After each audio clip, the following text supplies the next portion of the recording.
Thank you, Kathy. Wow, so many people celebrating Pride together. Do you feel the Pride spirit yet? Are you excited? I'm a bit excited. I am what you would call a Pride enthusiast, nay, a Pride fanatic. If Pride was a drug, I would snort the rainbow and inject glitter, and I'd be the unofficial host of Eurovision Rehab, where I would organize Loreen sing-along parties and appoint 12 points to United Kingdom. They deserve a win, guys, okay? Well, my first Pride was in the year of 2008, because I'm that old. Just to give you a bit of a perspective, it was around the time where we thought George Bush was the worst possible president. Dima Bilan won Eurovision. Because yes, I categorize years on a Eurovision win basis. And it was at the start of the year where we still thought that Lehman Brothers was a good financial investment. Little financial joke there. The world is not ready. But in 2008, it was Europride in Stockholm. So my friend and I, as the little lost queer girls that we were, went to the big capital of Sweden for a whole week of political seminars, musicals, and clitoris sex workshops, where I learned that a little secret trick to finding the G-spot is 2 stairs up and window towards the street. Something for the kids out there.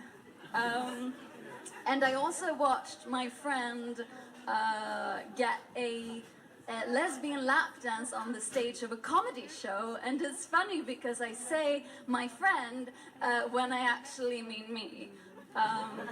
No, actually it was my friend. And also, it was the extraordinary Eurovision Schlager night, where all the artists would sing the same song over and over again when people clapped one more time. Because, guys, they only have one hit song. And the theme for Pride this year, well, that year, was Swedish sin breaking borders. And boy, were borders broken. Now, I'm not usually one to kiss and tell, but let's just say there's a traumatized German lady who will never stay at a hostel again. But it wasn't all stars and rainbows, because a little while before that, I came out to my mother for the first time.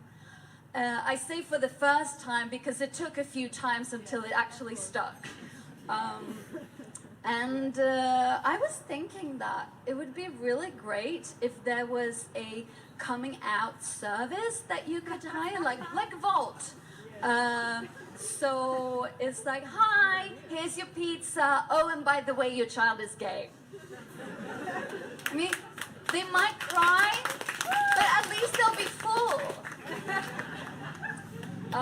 What I did was I started with, you love me no matter what, right?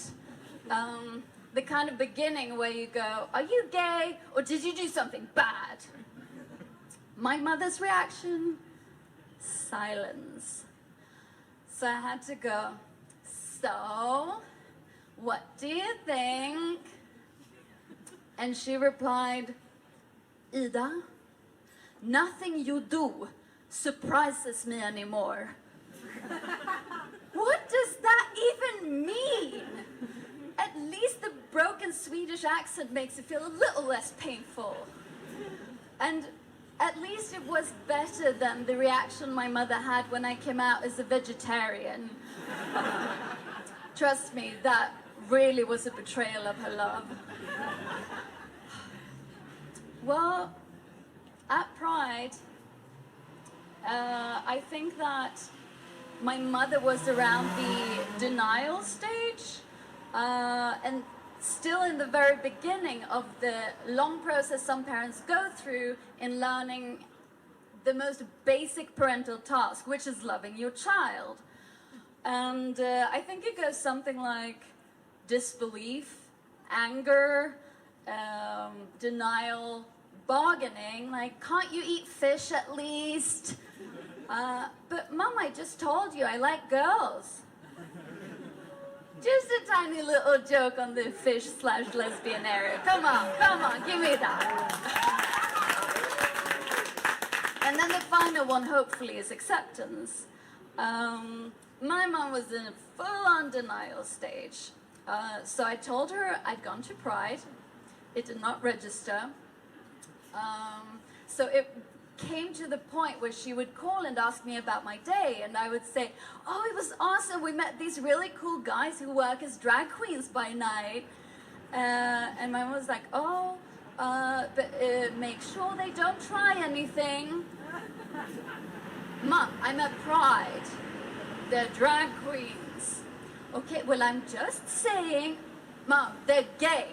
I'm gay. Okay, well, gotta go, bye. And I remember calling my mother from the Pride Parade, and I was just so happy and excited, and at the same time I was crying because I was so upset about all people who can't participate in countries where it's illegal. And I told my mom this, and she said, that's great, sweetie, but I really can't talk right now. Click. And my mom can always talk. She stops the car by the side of the road when I call her. And when I try to finish the call, she's like, okay, just one more thing. Yes, but also, Mom, I really can't talk right now. Just one more thing, okay? Did you find the cat toy you were looking for? I did. Okay, but also just one more thing. And that's how it is always. But my first Pride was extraordinary. But it really did hurt me that I couldn't share it with my mom. But since then, my mom has come a really long way. And when I turned 30, sorry, did I say 25? She gave me a book called The Handbook in the Art of Becoming a Lesbian. Not that I needed the book. And she started calling me angrily, saying that she'd read or seen something homophobic. And she's like, can you believe it? In the 21st century, in Sweden, can you believe? No, I cannot. And I especially remember a text message she sent to me around the time when she was still a bit untrained in understanding how text messages work.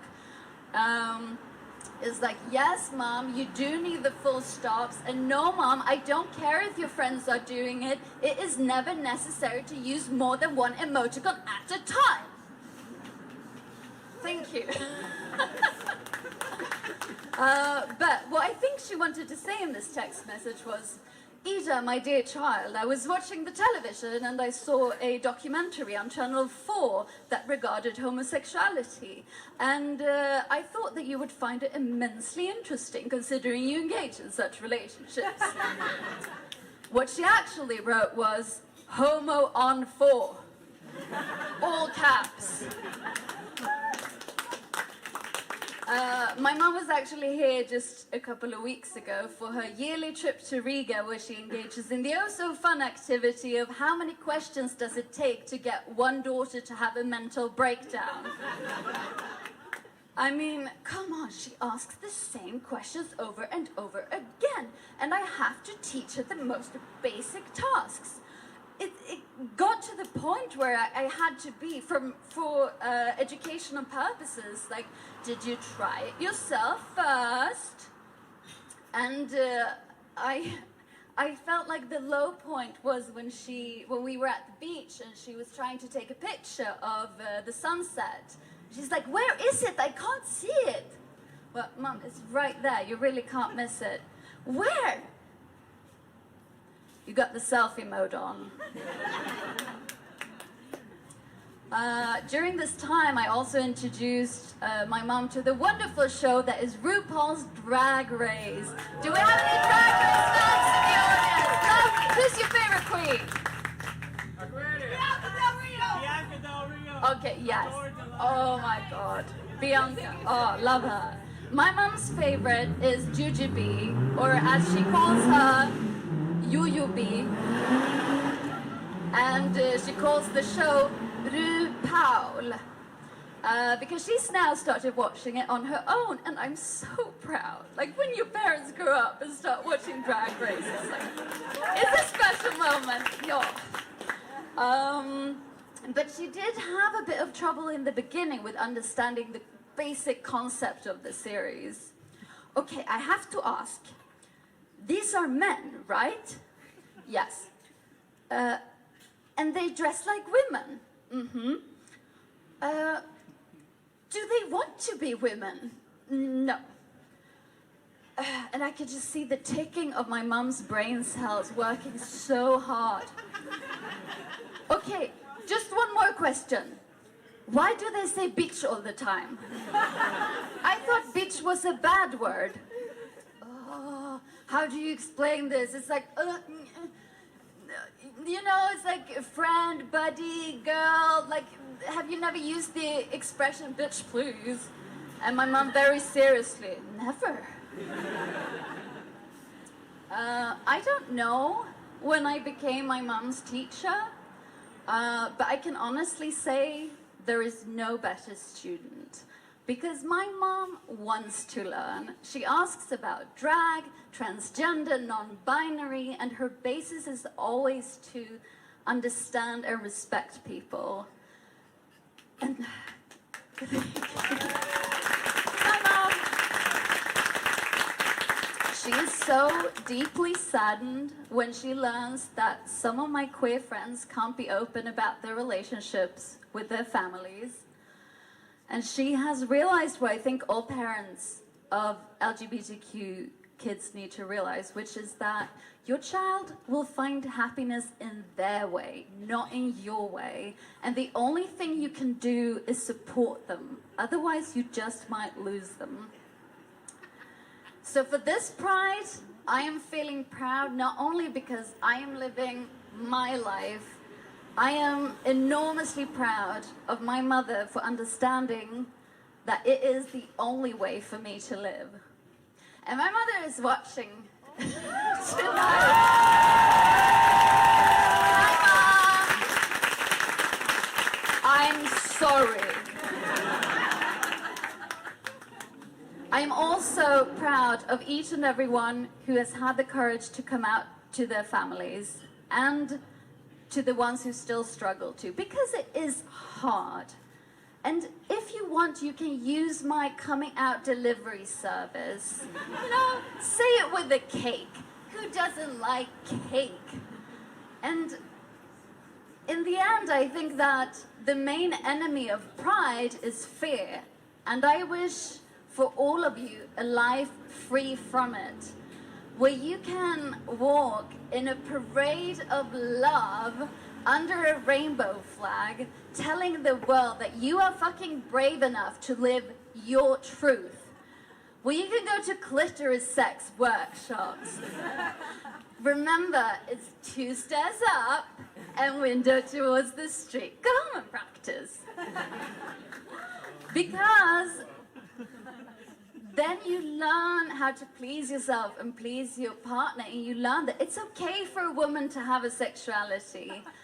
And lastly, I hope that each and every one of you can let Baltic pride break borders. Because if there's anything I've learned, it's that sin is a good thing. Borders are meant to be broken. From all my heart, happy Pride!